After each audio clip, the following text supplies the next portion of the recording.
Isang namamahala sa pagtatatag ng bagong kawan. Sila ang nagpapayo sa mga camp leader sa paglukas ng mga suliranin na kasagabal sa pagsasakatuparan ng tungkak na kahulugan ng scouting, mga pangangailangan ng samahan, at sa pagtupad sa mga tuntunin at pagkakaroon ng pambansang katulungan ng Boy Scouts of the Philippines. Pinilipot ng lupon ng mga camp leader at mga chipusa ng mga palatuntunan ng mga Scouts.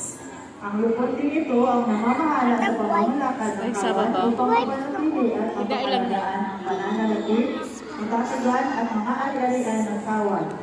Tinatanggap ba ninyo ang mga pananabutang ito at kayo ba ay nangako na magiging masigasig sa pagtulong sa mga camp leader sa pagtangkilik ng programang kawan? Mangyari po lamang na ang mga kawan leader at mga assistants ay magsilapit sa harapan. Oh no! Kayo ba bilang mga nakatatanggap ng puno ng tawag ito ay nangangako tutulong ng tapat sa samahan? Nangangako po. Hinimukin ba ninyo ang bawat scout o ang buong kawan na sumunod sa programa ng scouting?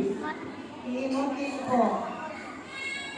Ngayon, mayari lamang na magsitayo at silapit ang mga chief kusa.